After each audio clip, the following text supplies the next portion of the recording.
que Él tuvo por nosotros. Para Dios nosotros somos valiosos. Nuestra alma es de mucha estima para Dios.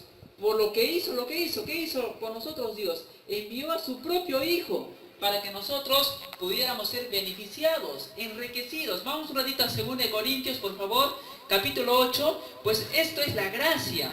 La Biblia dice que por gracia sois salvos. ¿Y qué es la gracia, hermanos? Y vamos a ver en 2 Corintios capítulo 8, versículo 2 Corintios capítulo 8, versículo 9, nos va a decir qué es la gracia. La gracia es por la cual nosotros somos salvos, por medio de la fe.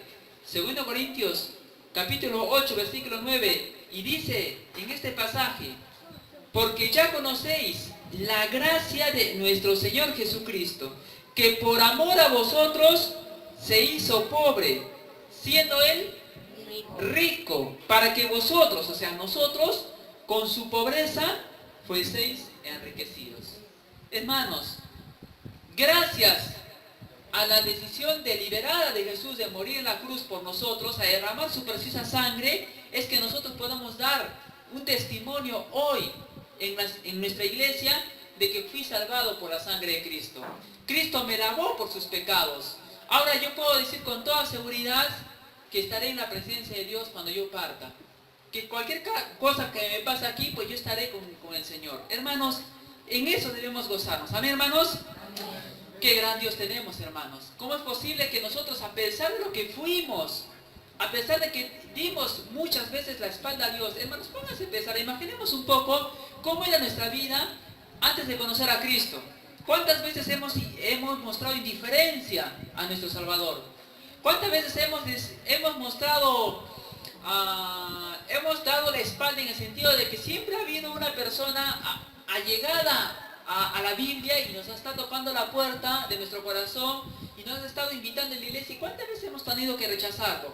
¿Cuántas veces hemos tenido que quizás soportar a aquella persona que nos está hablando, que nos está invitando? Y hermanos, no solamente eso quizás, sino muchas cosas más, hermanos. ¿Qué hemos hecho? ¿En qué pecados hemos estado involucrados nosotros? ¿Cuántas veces hemos pisoteado el nombre de Dios?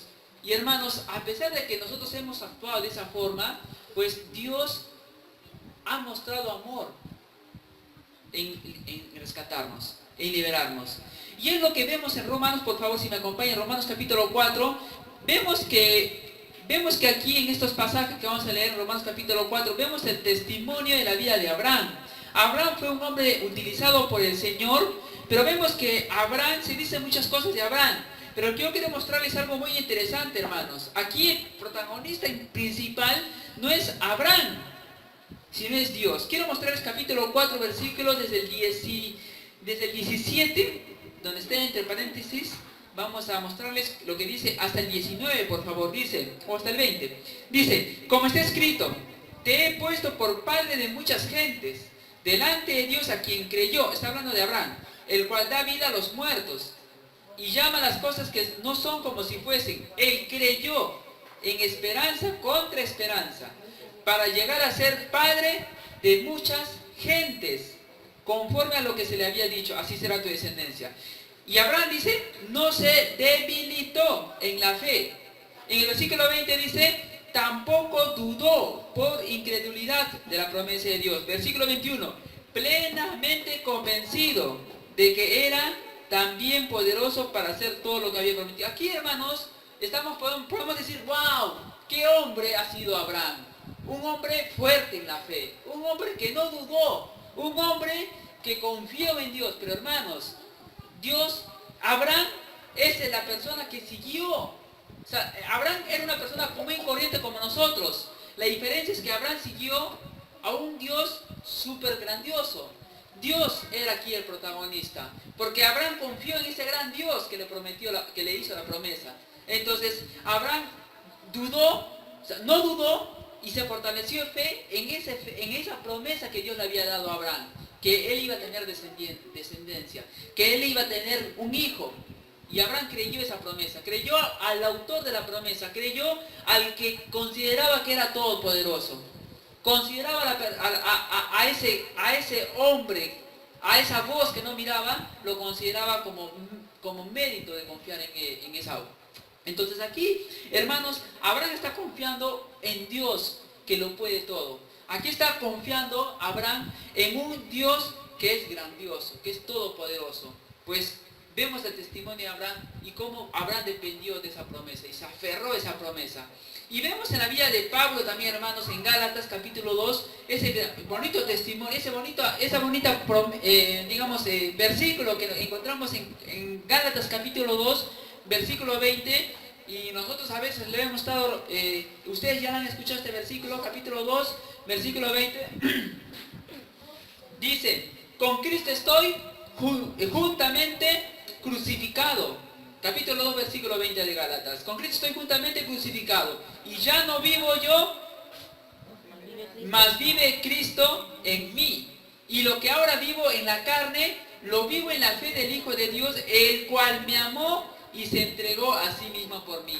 Imagínense, hermanos, a Pablo, cómo estaba escribiendo estos pasajes de este libro para los hermanos de Galacia, pero también estaba escribiendo para él mismo. Porque dice que él me amó y se entregó a sí mismo por mí. Yo, que era el peor de los pecadores, decía. El último que se acordó Jesús de los apóstoles, yo era. A mí me rescató de una vida en la cual Pablo podía pensar, yo no merecía la salvación. ¿Por qué? Porque yo perseguía a cristianos.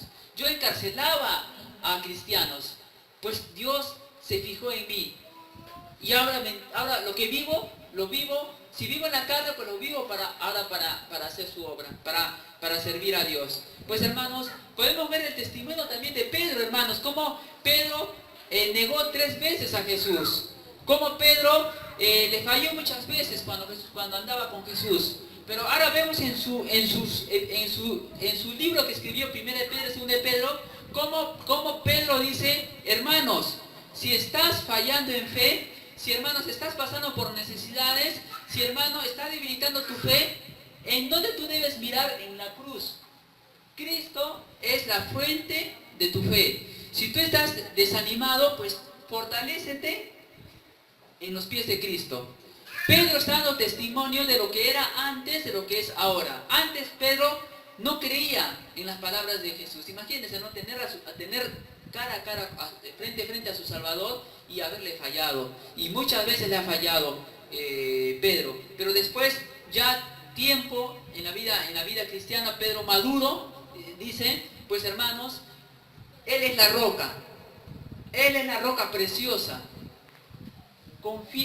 Apóyense en Él. Él es la columna de tu vida.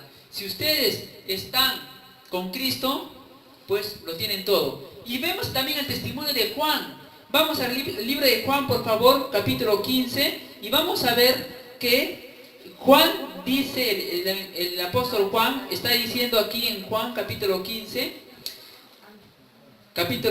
por favor, versículo 5, está hablando acerca de Jesús, se escribe acerca de Jesús, dice, aquí por ejemplo dice, ¿quién dice que yo soy la vid? Jesús, yo soy la vid, vosotros los pámpanos. El que permanece en mí y yo en él, este lleva mucho fruto, porque separados de mí, nada podéis hacer. Hermanos, lo que les estoy mostrando en estos versículos es que tenemos que experimentar a ese Dios que hace milagros. Tenemos que experimentar en nuestras propias vidas a ese Dios que puede hacer cosas grandes en nuestras vidas. Yo quiero, hermanos, animarles en esta noche a que usted puede seguir confiando y conocer en experiencia propia a ese Dios a quien usted le ha puesto la fe. A ese Dios que puede transformar y está transformando su familia, pero quizás puede cambiar y transformar la vida de sus parientes que todavía no conocen a Cristo. Y yo quiero, hermanos, detenerme, ahora sí nos vamos a ir a Hechos 9 y ahí vamos a detenernos hasta acabar el mensaje, en esta vida de Pablo. Pablo, yo veo en Pablo el testimonio de un milagro que Dios hizo en esta vida de Pablo. Vamos a ver por medio de estos versículos cómo este hombre ha cambiado su vida. ¿Y quién le ha cambiado, hermanos? Dios. ¿Quién era este hombre antes de conocer a Cristo y qué está haciendo después de conocer a Cristo? Vamos a ver qué está haciendo este hombre antes de conocer a Cristo. Versículo 1. Capítulo 9, versículo 1. Saulo, respirando aún amenazas y muerte contra los discípulos del Señor, vino al sumo sacerdote y le pidió cartas para las sinagogas de Damasco, a fin de que si hallase algunos hombres o mujeres de este camino, los trajese presos a Jerusalén. Esto es lo que estaba haciendo Pablo o Saulo en su vida antes de conocer a Cristo. Hermanos, este era un hombre con una pasión, con una determinación a hacer las cosas que le habían pedido. Este hombre tenía una pasión por hacer lo que le han pedido que hagan, que es: tú te encargas o tú vas a traer a cuantos cristianos que tú veas por ahí caminando hablando de Cristo, tráelos y meterlos a la cárcel. Y él cómo trabajaba en eso. Él cómo estaba persiguiendo de aldea en aldea, de lugar en lugar, apenas escuchaba a Jesús, iba a tal persona y lo metía a la cárcel. Y lo hacía con toda pasión, con toda determinación, pero hermanos, no se daba cuenta o ignoraba de que su camino estaba totalmente equivocado. Él creía que lo estaba haciendo en el nombre del Señor, pero después se presenta a Cristo, más abajo en los versículos, se presenta a Cristo y le muestra que estaba totalmente equivocado. Y vamos a ver en el versículo 3, mas yendo por el camino, aconteció que al llegar cerca de Damasco, repentinamente le rodeó un resplandor de luz del cielo, y cayendo en tierra, oyó una voz que le decía: Saulo, Saulo, ¿por qué me persigues? Y Pablo le dijo, ¿no? ¿Quién eres, Señor? Y le dijo: yo soy Jesús, a quien tú persigues. Dura cosa te es dar voces contra el aguijón. Hermanos, acá estamos viendo, en esta porción, vemos cómo Pablo conoce a Cristo y cómo recibe a Cristo. Hermanos, cuando alguien conoce a Cristo, una persona no vuelve a ser igual. Cuando alguien pone su fe en Cristo, esa persona ya no vuelve a ser igual. Acá vemos que Pablo giró su vida en un giro de 360 grados, a tal punto que ya lo vemos después haciendo otra cosa. En vez de perseguir cristianos, ahora está hablando de Cristo. Vemos después, vemos en el versículo 26, por favor, a ver, versículo 26 del mismo capítulo 9. Cuando llegó a Jerusalén, trataba de juntarse con los discípulos, pero todos le tenían miedo, no creyendo que fuese discípulo. Claro, porque Pablo perseguía, podía tranquilamente fingirse, ¿no? ¿Dónde podía encontrar Pablo a bastantes cristianos? A muchos cristianos, ¿dónde? ¿No? En una iglesia, ¿no? En una sinagoga. Entonces ahí se metía, fingía como cristianito, ¿no? A escuchar, ¿no? Se ponía ahí, escuchaba atrás, ahí escuchando la enseñanza de la Biblia, y después venía ahí con sus soldados. Todos quedaban presos, no sé, pero es lo que podrían pensar los discípulos, ¿no? Ahí viene Pablo, pero dice que es cristiano ahora, de repente está mintiendo. Por eso podían tener miedo los discípulos. Es lo que decía, no tenían miedo los discípulos. Versículo 27. Entonces Bernabé, tomándole, le trajo a los apóstoles y les contó cómo Saulo había visto en el camino al Señor, el cual le había hablado. Y cómo en Damasco, mire cómo Pablo ahora lo vemos, había hablado valerosamente en el nombre de Jesús. Versículo 29 dice que hablaba denodadamente, o sea, valientemente, en el nombre del Señor. Y disputaba, o sea, enseñaba, examinaba, trataba de argumentar, o sea, explicaba con razones, ¿no? Argumentaba, disputaba con los griegos, pero estos procuraban matarle. Hermanos, ahí vemos a Pablo en otra faceta. Entonces, hermanos, cuando una persona recibe a Cristo, pues esa persona viene a ser, es completamente diferente. Entonces, lo que necesitan los hogares, lo que necesita la comunidad de Quebrada Verde, lo que necesita, hermano, las familias que usted conoce, lo que necesitan sus parientes, es que venga a habitar Cristo en sus casas, es que venga a vivir Cristo en sus hogares, que la gente conozca a Cristo. Porque si conocen a Cristo, esa persona ya no va a pegar a su mujer. Esa persona ya no va a ser un mal esposo o un mal ejemplo para sus hijos. Porque conoce a Cristo. Y conforme va conociendo a Cristo, las características o cualidades de Cristo, poco a poco esa persona va a estar imitando. Va a estar naturalmente aprendiendo. Va a estar esa cosa trabajando. O sea, el Espíritu Santo va a estar trabajando en su corazón para que puedan las personas cambiar de dentro hacia afuera. Es lo que hace Cristo, hermanos. Podemos, hermanos, esperar que el Estado o el gobierno nos digamos, arregle las pistas, nos den, que se llama quizás veredas, pistas a las calles. Podemos nosotros esperar que el Estado haga su parte, sí, hermanos, Pero está mal, hermanos, que pongamos toda nuestra esperanza en que el Estado haga cambiar nuestra familia o el colegio haga cambiar a nuestros hijos. Pues lo que nosotros necesitamos, hermanos, es conocer más a Cristo. Y a las personas que no lo conocen, pues que esas personas crean en Cristo para que esas personas también puedan ver en realidad el cambio verdadero. Entonces, hermanos, es lo que estaba pasando en la vida de Pablo. Pablo dijo primero, ¿quién eres? Y el Señor le dijo, yo soy Jesús.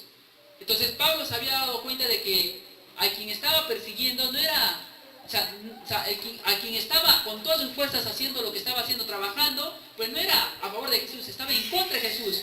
Por eso Jesús le dice, ahora Señor, ¿qué quieres que yo haga? Y el Señor pues sabemos que le dijo, enseña o predica el Evangelio a todos los gentiles. Hermanos, yo quiero mostrarles 3 cosas por las cuales yo quisiera que ustedes puedan llevarse a casa. No hay nada imposible, o no hay nada que Dios no pueda, no hay nadie a quien Dios no pueda amar. No hay nadie a quien Dios no pueda salvarlo. Y no hay nadie a quien Dios no pueda usar. Pues hermanos, si usted puede dar fe aquí, hermano, en la iglesia, que usted ha sido una persona que ha puesto su fe en Cristo, pues usted, hermano, está experimentando a un Dios que ha hecho milagros en su vida. Pero hermanos, ahí no queda solamente el trabajo de Dios en su vida. Ahora Dios está trabajando en su vida para que usted después pueda ser usado por Dios. Hermanos, ahora que usted es salvo, es convertido, es una persona que es hijo de Dios, pues lo que Dios espera de nosotros, de usted y de mí, es que, hermanos, seamos instrumentos en las manos de Dios. Que podamos ser usados en las manos de Dios. Es el propósito por el cual estamos ahorita recibiendo. ¿Con qué propósito nosotros ahorita estamos escuchando la palabra de Dios? ¿Con qué propósito ahorita estamos recibiendo la palabra de Dios? ¿No será que quizás entre semana podemos nosotros dar lo que hemos recibido el fin de semana? Pues hermanos, déjame contarles algo. Dios es un Dios que da. Dios es un Dios dador. Dios dio a su Hijo. Dios dio la salvación. Dios ofreció la salvación. Dios dio bendiciones a nuestra vida. Y nosotros estamos disfrutando de estas bendiciones. Amén, hermanos. Pues conocer a Dios, conocer el carácter de Dios, pues conoceremos el carácter de Dios si lo pensamos como un Dios que se dio, como un Dios dador de sí mismo a las personas. Y el cristiano, hermanos, ¿cómo debe ser? Si es hijo de Dios.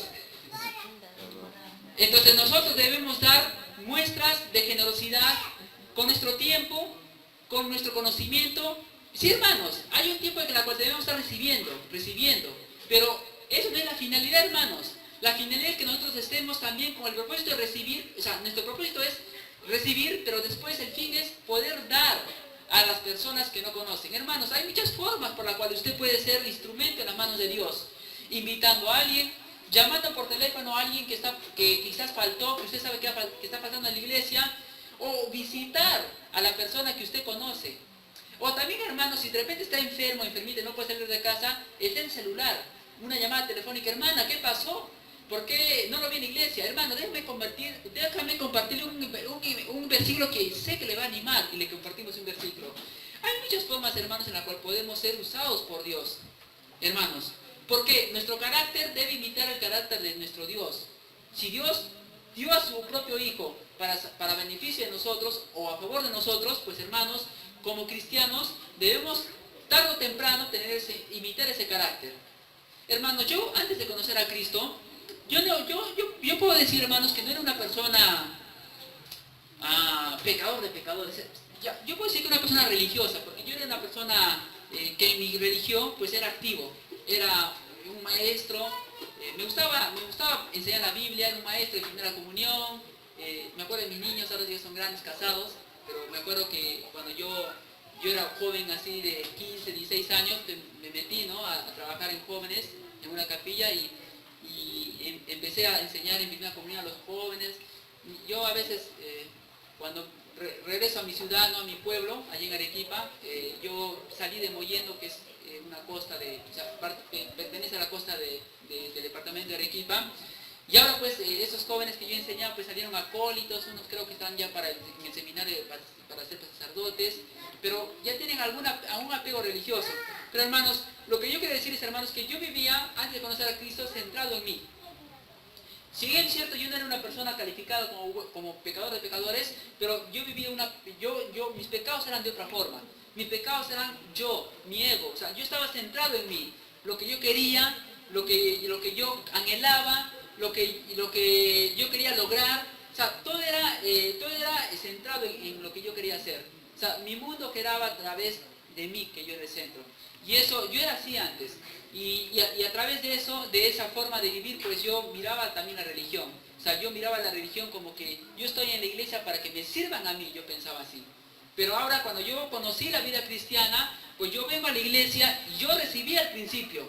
Cuando yo escuchaba a mi pastor, hermanos, es tiempo de que alguien se pare aquí en la iglesia.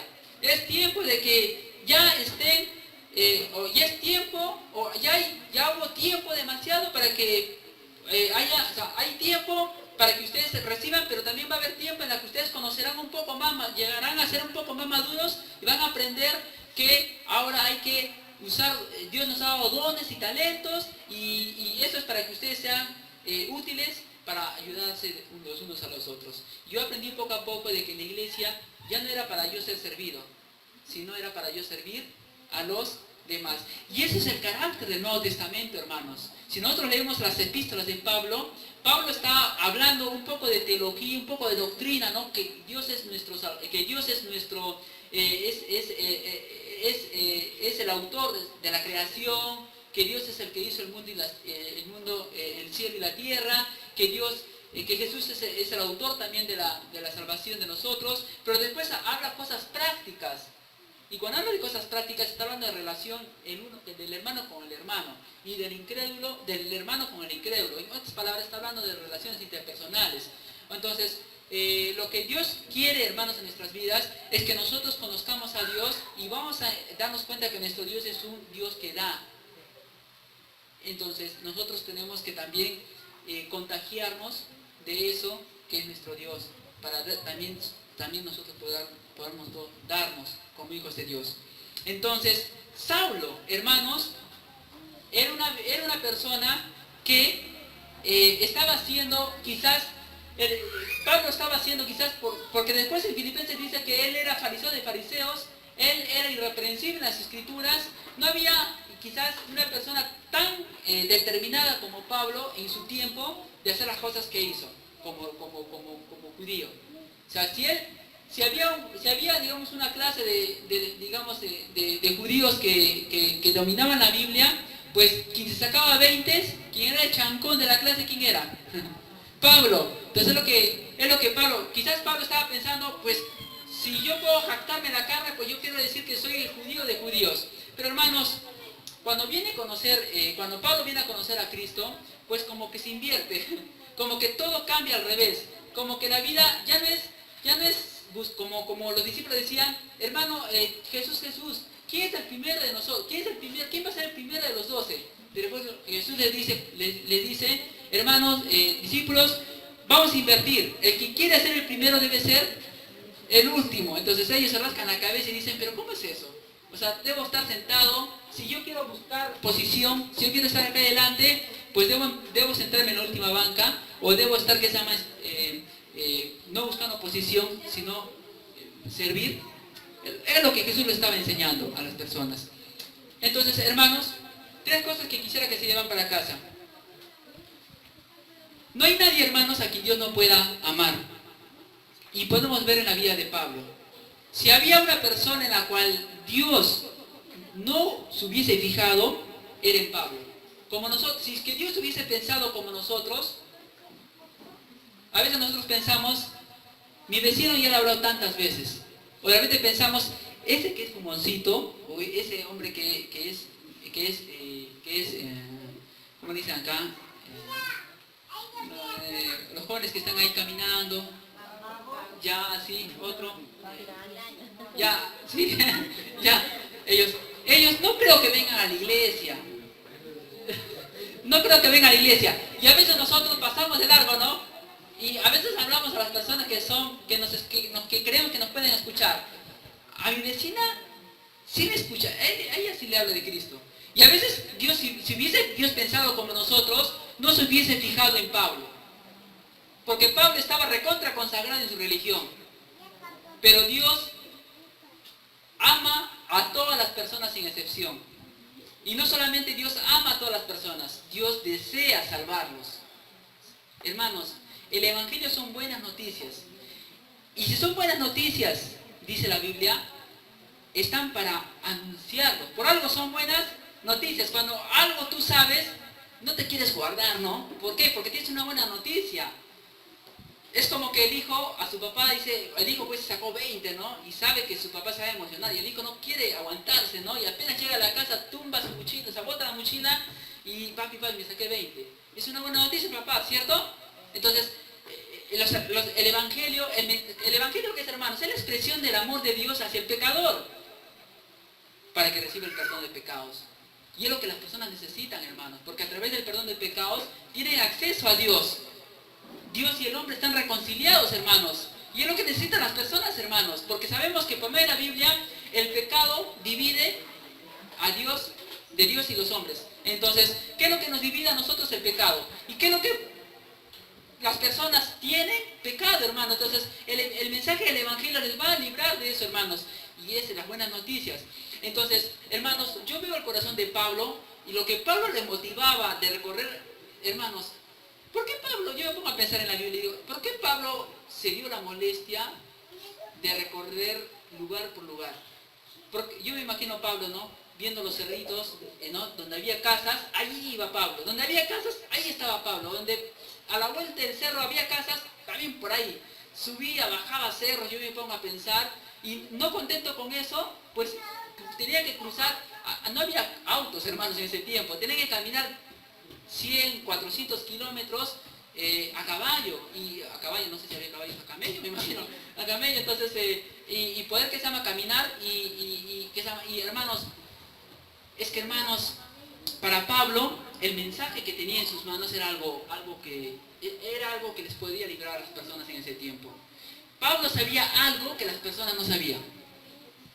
Pablo tenía algo enviado de Dios, o sea, un mensaje que era Dios mismo encargándole a Pablo, que Pablo no le quedaba otra que comunicárselo con todas las fuerzas que tenía Pablo. Lo que le motivaba a Pablo, hermanos, era Cristo, era Jesús, porque en Cristo las personas hallan salvación. Lo que le motivaba a Pablo, hermanos, de llevar el Evangelio a todas partes, era el mensaje mismo, que era Jesús.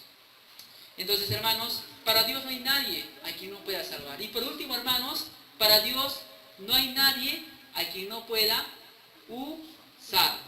Y vemos en la vida de Pablo. Pablo fue salvado. ¿Pero con qué propósito, hermanos? Para que sea usado por nuestro Señor Jesucristo. Hermanos, acá podemos tener testimonio. Hermano, yo recibí a Cristo. Hermano, lo que Dios pide de usted es que usted también, con el tiempo, pueda ser usado por el Señor. Usted sabrá cómo usted podrá ser el mejor instrumento para el Señor. Pero el propósito por el cual nosotros estamos aquí en la iglesia no solamente es de recibir, sino también el fin es de dar. Porque así es nuestro Dios, hermanos. Por algo nosotros estamos aquí y podemos dar testimonio. Dios ha sido bueno conmigo. Dios me salvó. Dios me rescató de esta vida. Pues, hermanos, hay muchas personas que conocemos nosotros que todavía no conocen esto, las buenas noticias. Y adivinen, hermanos, a quién Dios quiere usar para que esas personas conozcan. entonces, por eso el usar, el servir, nos compete a todos. No pensemos, hermanos, que solamente el servir, solamente es el pastor, o solamente quizás es la persona que está ayudando a las alabanzas, o solamente es la persona que está dirigiendo. No, hermanos. ¿Por qué, hermanos? Yo digo que no solamente llama a algunos, hermanos, porque unos cuantos pueden conquistar el mundo entero. Hermanos, ese no es el propósito de Dios. Un equipo de personas sí pueden hacer algo grande, pero unos cuantos o uno no pueden hacer tanto. Y lo que Dios quiere es que el mundo esté evangelizado. Lo que Dios quiere es que más personas, o por ejemplo Quebrada Verde, sea evangelizado. Pero, hermano, ¿lo hará solamente una persona? Creo que imposible, ¿no? Entonces, el propósito es que muchas personas puedan, como equipo, ser usados por Dios con el propósito de que más personas puedan conocer el Evangelio de Dios.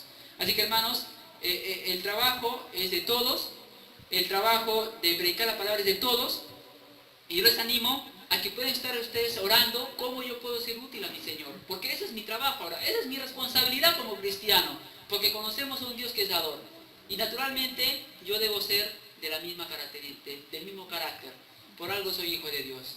Y hermanos, estamos representando a un Dios que es todopoderoso. Hermanos, ¿hace cuánto tiempo usted no habló a alguien de Cristo? ¿Hace cuánto tiempo usted no habló a alguien a Cristo por su miedo? Quizás por el qué dirán. ¿Hace cuánto tiempo usted dijo, voy a empezar a venir a la iglesia, pero quizás ya se desanimó en venir, pasó muchas cosas? O de repente usted dijo, voy a empezar a orar por mi esposo o por mi amigo que no viene a la iglesia. Y ya dejó de orar también. Pero hermano, sigámoslo haciendo, porque tarde o temprano Dios va a hacer algo en la vida de usted y a través de usted en la vida de otro. ¿Podemos creer eso, hermanos? ¿Podemos confiar en que Dios puede hacer algo con nuestras vidas? ¿Podemos estar seguros de que Dios puede utilizar nuestra vida, así como a veces nos sentimos limitados? Señor, yo no sé hablar bien, hermano, yo no conozco muy bien la Biblia, pero hermanos, así con su conocimiento Dios lo puede usar. Así con sus limitaciones Dios lo puede usar. No se imagina. Yo les cuento para terminar, mi hermano que salió del colegio, tenía sus 17 años. Lo primero que él hizo después de salir del colegio en diciembre, les cuento hace tiempo, ¿no? Hace años atrás, mi hermano fue el primerito en ser creyente en toda mi familia. Pero mi hermano, cuando terminó el colegio, en febrero, se quiso venirse para Lima, porque él quería probarse en un equipo profesional, porque era muy bueno jugando fútbol. Era muy bueno, sí, lo admito, me ganaba, o sea, sí, yo también era bueno, pero él era muy bueno. Entonces, mi hermano tenía esas cualidades y yo dije, ¿por qué no te preparas? ¿Por qué no te vas a probar a Lima? Ahí los equipos en febrero y marzo están probando ahí a las canteras. Y él me hace caso y se va a Lima. Pero no llegando a Lima se queda en Arequipa. Y un pastor le testifica. Y mi hermano se convierte. Y quedó en Arequipa, ya no fue a Lima. Y regresó a Mollendo, donde vivíamos. ¿Y qué pasó, hermano? ¿Qué fue? Me quedé en Arequipa, no, hermano. Y ahora quiero contarte lo que aprendí. Cristo. Lo que necesitas es a Cristo. Y mi hermano vino cambiado. Un muchacho de 17 años. Yo tenía ya más de 25, creo. Sí. Entonces, es increíble. Y ahora mi hermano es misionero en Argentina, en Buenos Aires. Y está haciendo una gran obra por allá. Pero Dios usó a ese muchachito de 17 años para hablarme a mí. Y yo ni por acá pensé que también iba a seguir los mismos pasos que mi hermano como misionero. Dios puede usar un muchachito de 17 años. Dios puede usar un niño. Dios puede usar a cualquier persona que usted cree que es difícil, que es imposible. Solamente usted, hermano, obedezca lo que dice la Biblia. Solamente, hermano, usted siga. Es como que siga la corriente nada más. A veces le digo así a los jóvenes donde yo enseño. Siga usted nomás la corriente. Ven nomás a la iglesia, ven nomás. Escucha, siéntate y escucha nada más. O sea, ven, sigue la corriente. Ven a la iglesia, lee tu Biblia en tu casa y trata de invitar a tu familia a la iglesia. Y con el tiempo, poco a poco la persona se contagia. Poco a poco la persona empieza a servir, a ayudar en la iglesia. Y es lo que pasó con mi vida. Y ahora ya es historia conocida. Pues yo le serví, lo estoy sirviendo a Dios a tiempo completo. Yo aprendí, hermanos, en mi vida de aprender a confiar en Dios. Estos 4 años que estoy de casado, pues yo dejé mi trabajo, mi buen trabajo, pero Dios me quería enseñar de que si tú quieres si yo quiero enseñar a los hermanos yo quiero enseñar a los hermanos que aprenden a depender de Dios. Si yo quiero enseñar a los hermanos a que confíen en Dios, primero, ¿quién debería confiar en Dios? Pero yo todavía no había aprendido eso porque pues dependía de mi sueldo, dependía de mi trabajo, dependía de mi posición. Entonces Dios tenía que enseñarme esas cosas a mí. Y ya, pues yo aprendí. de que confiando en Dios, pues Dios cuida, ¿no? Y también Dios es fiel para con cualquiera que pone su fe en Cristo. Así que hermanos, yo les animo a que sigan adelante, yo les animo a que ustedes puedan continuar con lo que ustedes han querido hacer. Anímese, hermano, a traer siempre a alguien a la iglesia, anímese a poder compartir a alguien el evangelio. No sabe, de repente quizás se le está compartiendo a alguien que va a ser futuro pastor, futuro misionero, futuro líder en la iglesia, algo importante en la iglesia. Pero hermanos, les digo que ustedes, Dios quiere usarlos como instrumentos para su obra. ¿Cuántos aquí, hermanos, dirán, Dios quiere usarme como instrumento, Dios quiere usarme para su obra? ¿Cuántos dirán aquí, hermanos? Yo pensaba que no, pero sí. ¿Cuántos Dios dirán eso? Vamos a orar, hermanos, por favor. Yo le invito al pastor que dirija la oración.